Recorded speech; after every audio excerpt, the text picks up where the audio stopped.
Hello, I'm Gwen Hill from Pine Ridge Baptist Church Sunday School Department Ladies Class, and today we're in Daniel chapter 8, and we're going to start in verse 9. This is in the Old Testament. It's a book of prophecy and a book of history.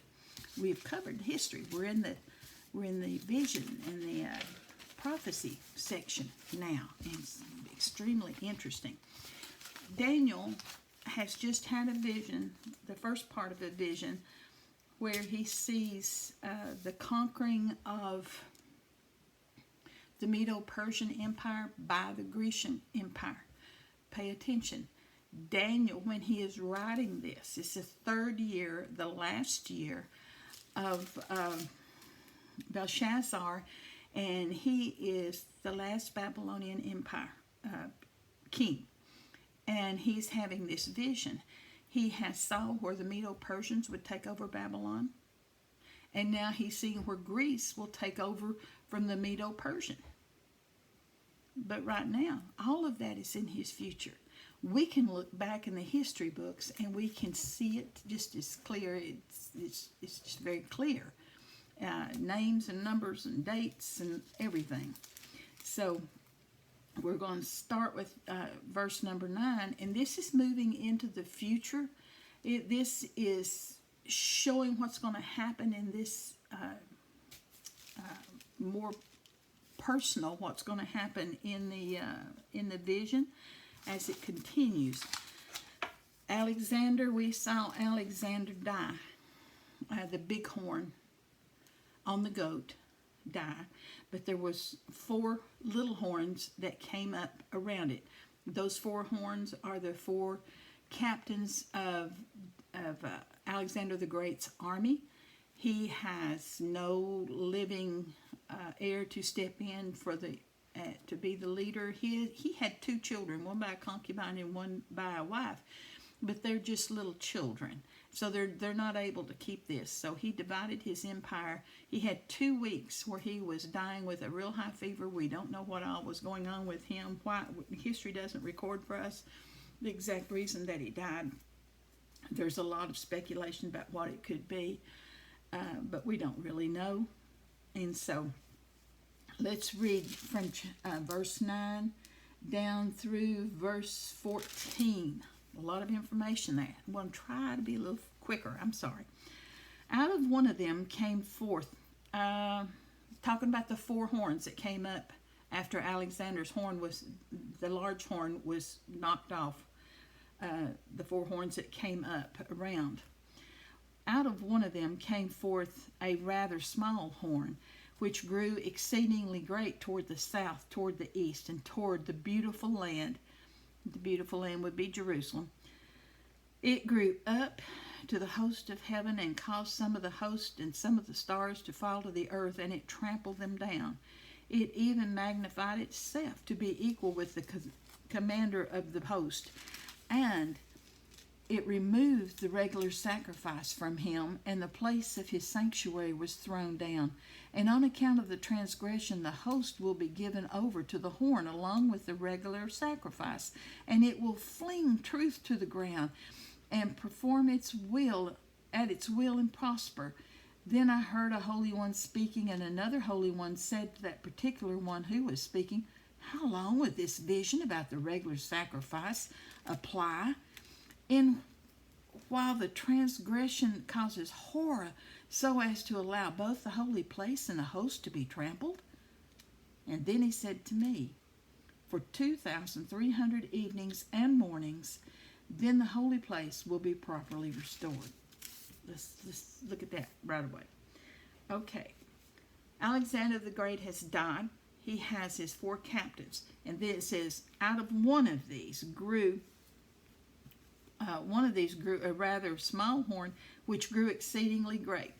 This is where Antiochus Epiphanes this is his representation, okay?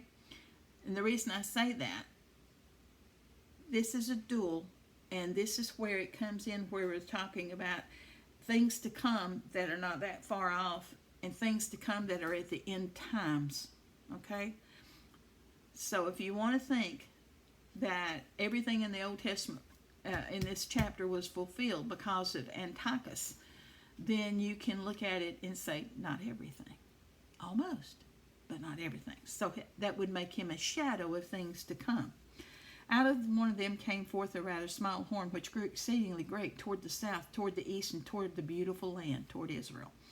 It grew up in the host of heaven, and it caused some of the host and some of the stars to fall to the earth, and it trampled them down. Okay, it grew up to the host of heaven, and caused the host and some of the stars to fall to the earth. Israel is referred to a lot of times, and its leaders has been called the fathers, has been called the stars in previous literature and in past this. So we think that means this leader is in Jerusalem, and he's causing a lot of trouble, a lot of problems, people to fall from the face. He's pushing idolatry. He trampled them down. This leader trampled the spiritual leaders of Israel down. Antiochus had over 6,000 priests and Israelites killed. He didn't just send them off to be slaves somewhere. He murdered them. There is a story that goes down through legendary. There was a lady that was very pregnant, and she was giving birth, and Antiochus heard about her and went to her, and that boy child, he had forbidden,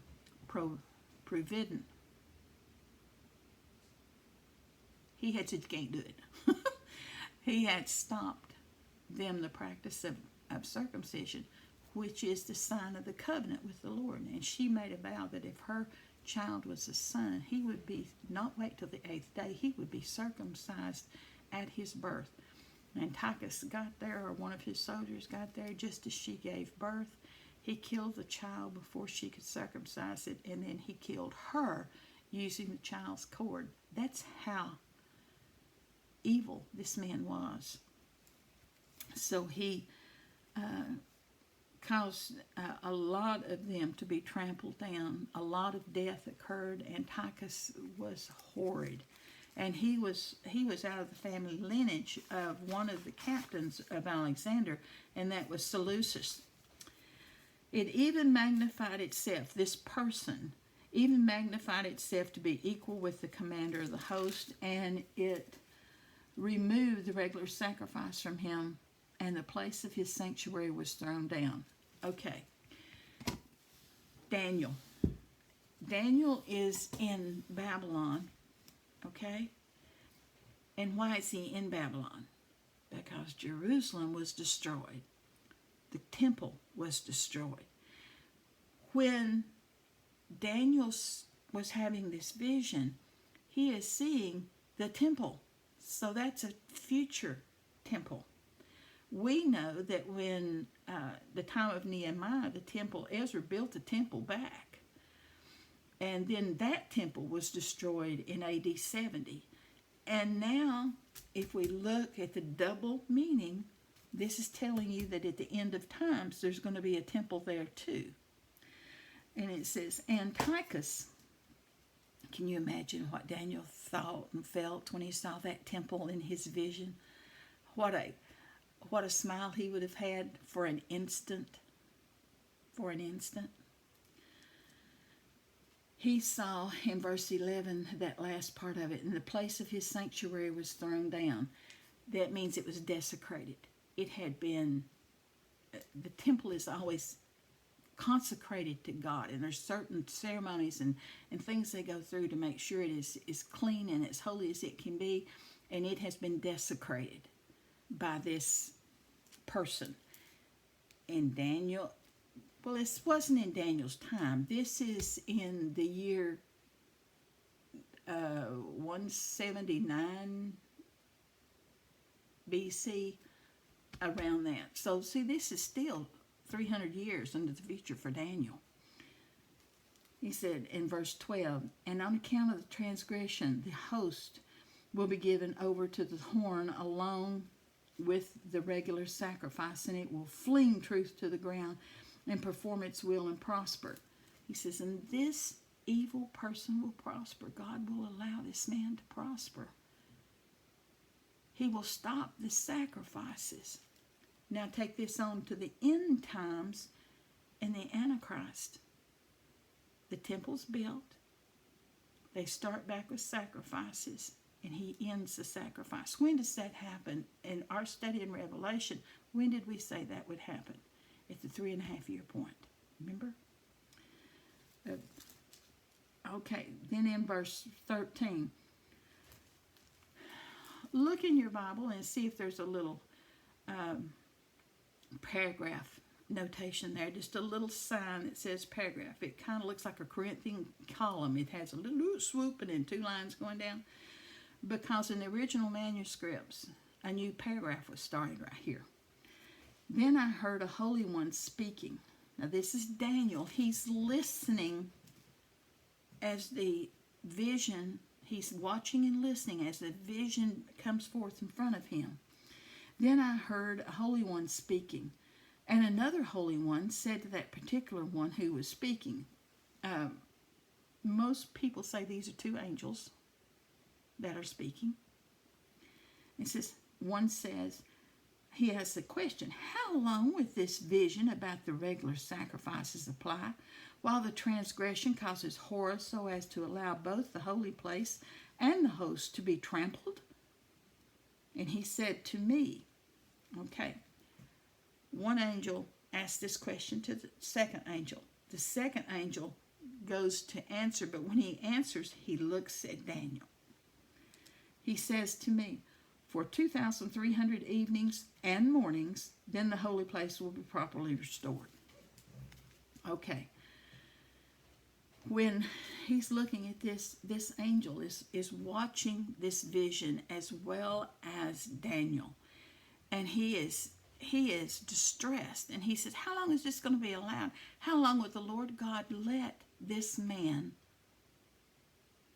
do this? When is he going to call an end to it? When is he going to stop the horror that the holy people are going through? When is he going to stop the desecration of the temple? And the other angel, with more knowledge than him, had you thought of that? In heaven, there's many layers of angels, many different classes, and they have different knowledge.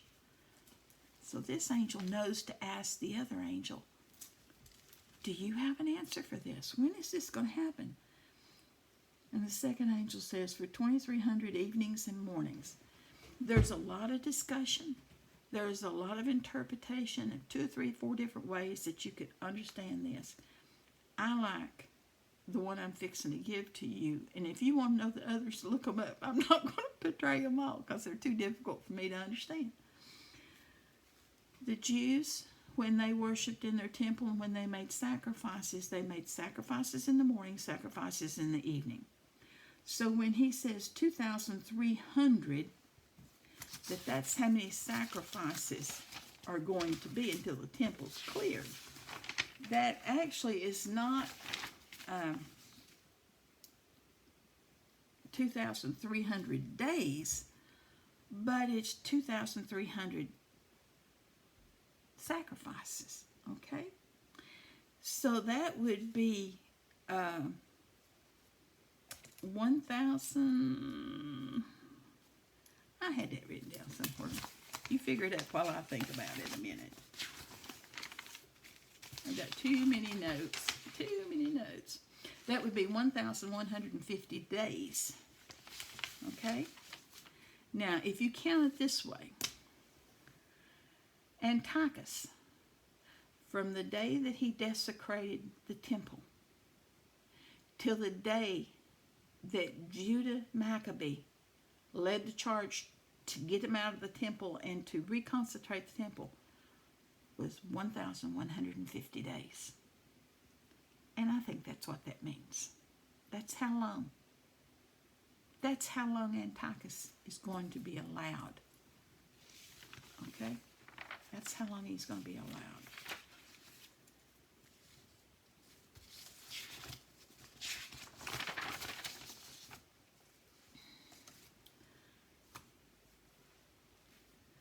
So after that time, the holy place will be properly restored. So we know that temple that is next built by Ezra, and Nehemiah was building the walls, stands during this time. Okay. Now the interpretation of the vision, chapter 8, verse 15. When I, Daniel, had seen the vision, I sought to understand it, and behold, standing before me was one who looked like a man. And I heard the voice of a man between the banks of the Eulela, and he called out and said, Gabriel, give this man an understanding of his vision. So he came near to where I was standing, Gabriel did. And when he came, I was frightened, and I fell on my face. But he said to me, Son of man, understand that the vision pertains to the end of time. So he's saying, man, he is saying, Daniel, what you're seeing also applies to the end of time. This is not anything for you to fret about or worry about. This is the end of time. Now when he was talking with me, I sank into a deep sleep with my face to the ground. So he's, bless his heart. And he touched me. Gabriel touched him and made him to stand upright. The power of these angels, remember they came to minister to Jesus a few times in the Bible? So all he had to do to quieten this old man's heart, to take away the surprise, to take away the shock, was to lay his hand on his shoulder and to help him stand, regain his strength again. In verse 19, and Gabriel said, Behold, I am going to let you know what will occur at the final period of the indignation, for it pertains to the appointed time of the end. And how do we know the ram's identity that I told you about last time? Because it tells it right here in verse 20. The ram which you saw with the two horns represents the kings of Media and Persia. Remember, they're coming. They're going to be impossible to get away from, but they're going to be conquered. Gabriel continues, and he says, the shaggy goat represents the kingdom of Greece, and the large horn that was between his eyes is the first king. Alexander the Great was the king. Okay? The broken horn and the four horns that rose in its place represent four kingdoms which will arise from his nation, although not with his power. No, not with his power. Alexander the Great ruled over it all, and each one of these ruled a fourth. In the latter period of their rule, when the transgressors have run their course, a king will arise, insolent and skilled in intrigue. His power will be mighty, but not by his own power. In other words, he's going to have help that is not of his making. And he's going to be insolent. He's going to be a braggart. Who did we study in Revelations? Does that sound like? Who's that sound like from Revelations? Antichrist? Yes.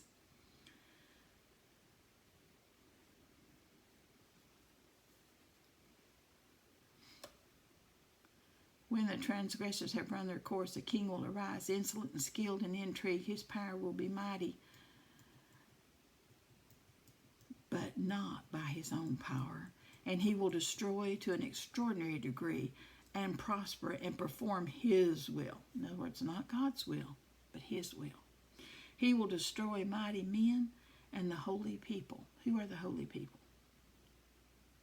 And the holy people in Daniel's time were the Hebrew children, the Jewish priest, those who led and followed God, not those who followed idolatry, but those are commissioned to God. And in the end times, it'll be those Jews who have returned to God. And through his shrewdness, let's go back to 24. His power will be mighty, but not by his own power. He will destroy to an extraordinary degree and prosper and perform his will. He will destroy mighty men and the holy people. And through his shrewdness, he will cause deceit to succeed by his influence. And he will magnify himself in his heart. And he will destroy many while they are at ease. He will even oppose the prince of princes, but he will be broken without a human agency. Okay, let's stop right there. Epiphanes and Antiochus Epiphanes, it stops referring to him as a double here, because now we're going to be reading the things that Antiochus did not do. Antiochus did everything up through here. He was deceitful, he was murderous, he was a torturer, he was a conqueror, he was evil to the core, and he took Satan's guidance. But now when we get down to verse 28, you're going to see, the last part of 28, you're going to see that it moves over. It's going to tell you things that Antiochus couldn't do. And he will destroy many while they are at ease. He will even oppose the prince of princes. There was no royal battle. There was no Armageddon with Antiochus. But he will be broken without human agency. No, Jesus didn't destroy Antiochus. Antiochus was killed, but not by the hand of the living God. That is to come. That is to come for the Antichrist. The vision of the evenings and mornings which have been told is true, but keep the vision secret, for it pertains to many days in the future. That's Gabriel speaking.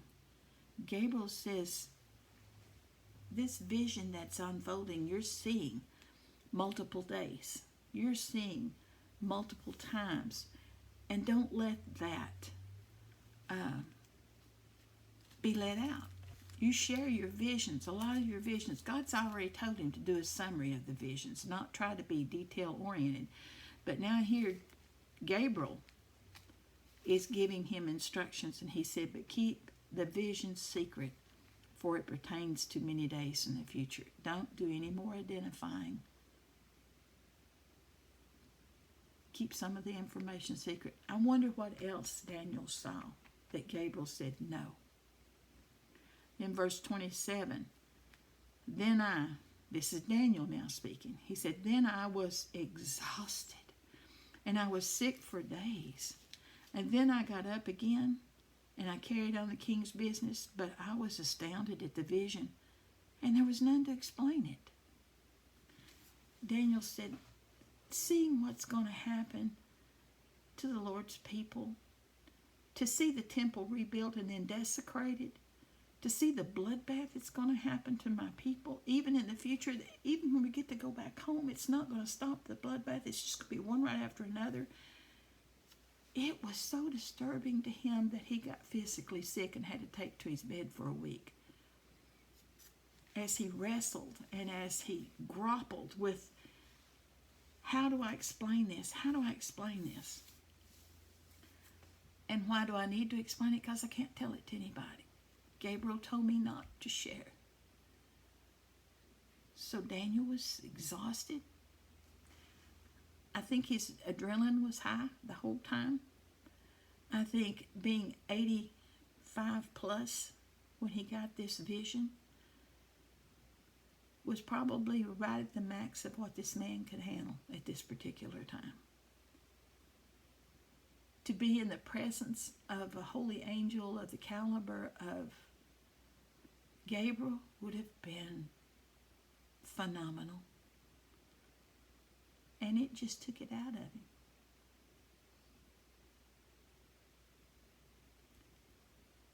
But look at him. He follows God's decree. He rested, said his prayers, and went back to work. And for the rest of his life, I think he pondered, what could this mean? What could this mean? And I think, I don't know this is not in Scripture, but I think when he made it to heaven, I think one of the things he said was, God, would you please lighten this burden and let me know what happened? But Jesus met him in heaven, and I think then he would know. Next time we're together, we'll study chapter 9. Have a good week.